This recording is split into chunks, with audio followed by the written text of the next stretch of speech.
Assalamualaikum warahmatullahi wabarakatuh. Shalom, salam sejahtera bagi kita semua. Om Swastiastu, Namo Buddhaya, dan salam kebajikan. Pada kesempatan kali ini saya dari angkatan 15 dengan NDH 34 atas nama Yofi Irfan Vivian akan membahas tema yaitu anti korupsi. Slogan atau tema ini sering kita jumpai di mana-mana, di seminar, di pamflet, banner, dimanapun itu. Tapi masih aja korupsi itu masih ada di Indonesia. Ya, masih ada di Indonesia. Lalu jadi pertanyaan, kapan Indonesia bebas dari korupsi? Mungkin tahun depan. Atau depannya lagi, atau juga depannya lagi, depannya lagi, belok kanan sedikit lalu belok kiri, putar balik lalu belok kanan lagi, belok ya kan, bingung kan, nggak jelas mau kemana. Nah, sama aja, tidak ada yang tahu kapan korupsi akan berakhir di Indonesia. Soal seperti ini mungkin sama aja kesulitannya sama dengan ketika kita ditanya, "Hey bro, kapan kiamat?" Ini mana gua tahu, ya kan? Sama aja kalau ditanya, "Bro, kapan Indonesia bebas dari korupsi?" Mana gua tahu, nggak ada yang tahu. Ya sama-sama susah dijawab dan pasti itu amat sangat membingungkan. Tetapi untuk anti korupsi bisa ada di Indonesia atau bebas di Indonesia harus dimulai dari siapa? Dari kita. Kitanya siapa? Ya diri sendiri, saya. Nah, kalau saya, Bapak, Ibu, dan semuanya memulai dari diri sendiri, maka kata saya berubah menjadi kami, kita. Nah, itu akan jamak dan terus berjamak. Mungkin suatu saat nanti korupsi akan hilang dan Indonesia bebas dari korupsi. Oke.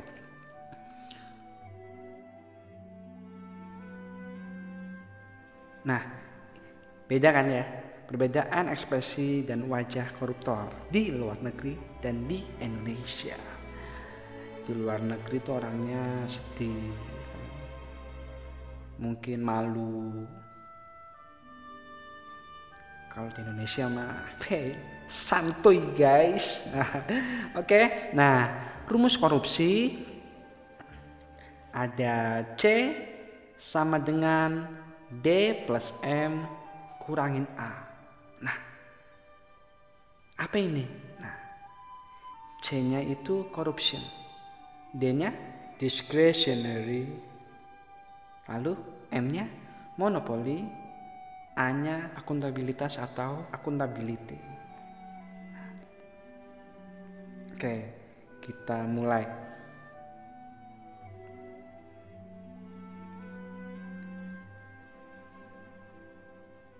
C-nya itu korupsi, corruption. Oke lah, kita tahu semua lah ya. Nah, D-nya discretionary atau menerobos aturan-aturan yang sudah disepakati. Bisa juga dikatakan bahwa discretionary merupakan pelanggaran aturan tetapi yang sudah disepakati bersama. Nah, M-nya monopoli. Nah, berhubungan dengan kekuasaan.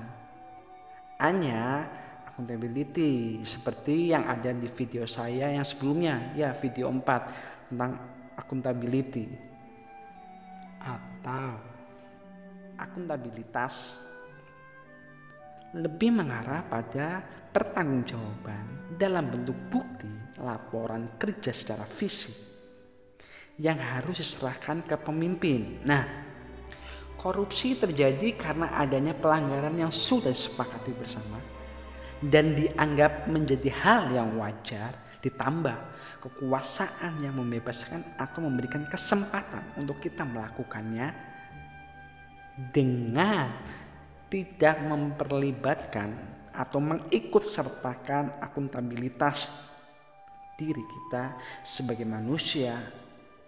Kalau kita sebagai dosen ya sebagai dosen. Mari kita merefleksikan diri kita sebagai dosen.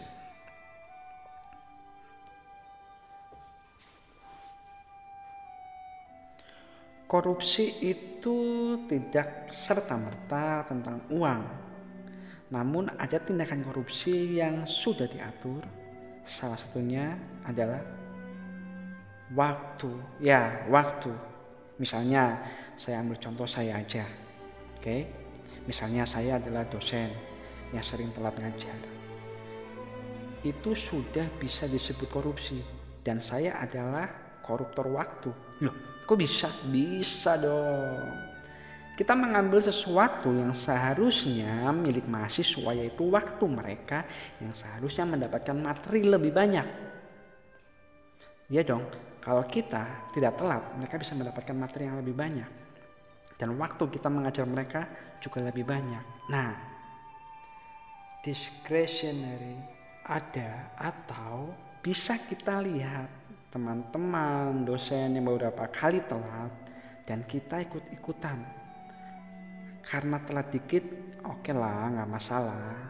Sampai akhirnya kita malah yang sering telat masuk kelas, lalu cepat keluar, ya itu.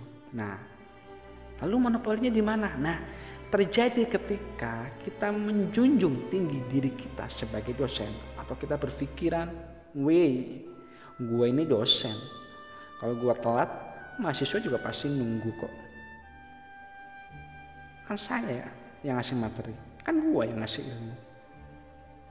Mereka butuh gue, mahasiswa butuh gue. Nah, pola pikir yang seperti ini harus segera dihilangkan. Nah, akuntabilitasnya di mana? Lah, kita sebagai dosen mau masuk on time, in time, bahkan telat pun kan nggak ada yang dimasukkan di RPP RPS. Ya nggak? Gak mungkin di RPP kita tulis saya datang telat. Nggak mungkin banget. Ya nggak? Iya dong. Tapi pikiran ini yang salah. Karena apa? Karena di RPP terdapat keterangan alokasi waktu. Jika kita masuk telat, kita tidak sesuai RPP yang kita buat. Dan ini bisa mengurangi akuntabilitas kita sebagai dosen. Jadi kita bisa ingat pesan Bang Napi. Dulu ada acara itulah, kalau ada Bang Napi, dia berkata, kejahatan bukan terjadi karena ada niat pelakunya, tetapi karena ada kesempatan. Waspadalah. Nah, korupsi ini tidak hanya ada niat pelaku dan kesempatan, tetapi kekuasaan yang mampu melegitimasi bahkan memuluskan tindakan korupsinya tersebut. Nah, oke. 3 tingkatan korupsi,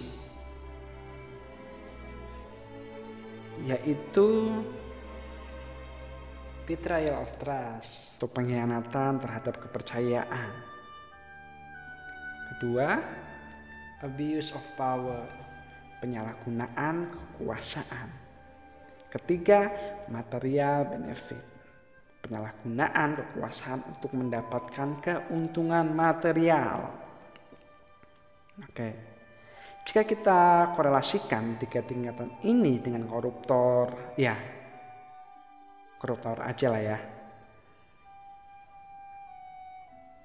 Kalau kita ingat jokesnya Cak Lontong, ya, orang yang korupsi itu bukan koruptor.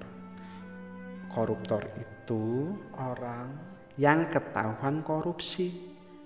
Karena kalau belum ketahuan, mereka masih penguasa, anggota dewan, dan pejabat tinggi. Oke, ini menarik dan asik-asik. Oke, kalau saya ulangi lagi jokesnya Calontong ya. Orang yang korupsi itu bukan koruptor. Koruptor itu yang ketahuan korupsi. Kalau belum ketahuan, mereka masih penguasa, anggota dewan, dan penjabat penting. Asik jalan tuh. Oke, kita kembali ke materi. Nah, seorang pejabat ketika dilantik, dia pasti bersumpah akan bekerja untuk negara atau daerah atau kota, dan pastinya bersikap jujur.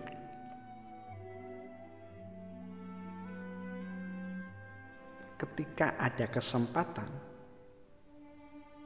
dan berniat untuk korupsi, dia mulai mengkhianati kepada sumpahnya. Disinilah posisi betrayal of trust.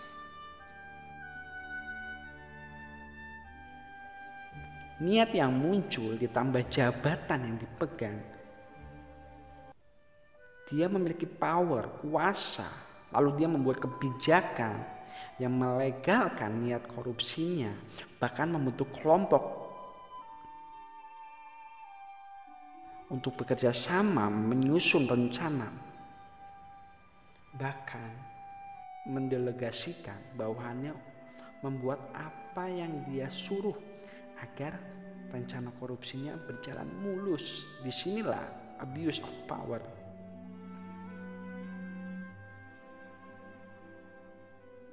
Yang tadinya hanya niat sampai dilakukan solusi, atau mungkin istilahnya yang asik, kalau solusi nggak cocok, istilah yang asik adalah trik untuk berkorupsi ria, dan pada akhirnya dia mendapatkan keuntungan secara material, misalnya uang.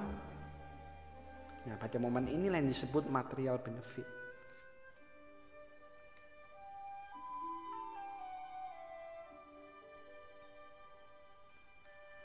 Penanganan korupsi perlu diselesaikan secara komprehensif, karena korupsi adalah masalah kehidupan. Dampak dan bahayanya bisa mempengaruhi secara jangka panjang dan merusak kehidupan. Nah, menurut Campos dan Pradhan, mereka mengatakan negara-negara yang dianggap memiliki tingkat korupsi yang relatif rendah selalu menarik investasi lebih banyak daripada negara rentan korupsi. Nah, misalnya investor asing juga ketika datang ke Indonesia atau membuka usaha di sini, mereka ini mempertimbangkan kecakapan negara kita. Dilihat dari tingkat korupsinya juga. Kalau tingkat korupsinya tinggi, mereka pasti tidak mau invest di sinilah. Padahal keuntungan investor asing masuk ke Indonesia adalah pertama, menambah devisa daerah maupun negara, dan menciptakan lapangan kerja bagi warga di sekitarnya. Keuntungan ketika negara kita bebas korupsi, negara kita pasti akan lebih makmur. Marilah kita stop korupsi agar negara kita menjadi semakin baik. Sebagai ASN, kita wajib memiliki nilai anti korupsi. Nilai dasar dari anti korupsi yaitu jujur, peduli, mandiri, disiplin, tanggung jawab, kerja keras, sederhana, berani, dan adil.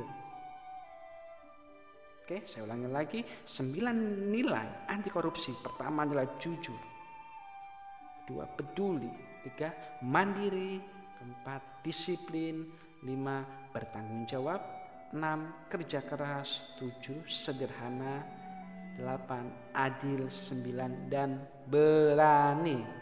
9 nilai inilah yang wajib kita tekankan ke diri kita, lalu kita bagi ke mahasiswa kita karena kita dosen, dan kita arahkan ke mahasiswa kita untuk melakukan 9 nilai anti korupsi. Agar apa?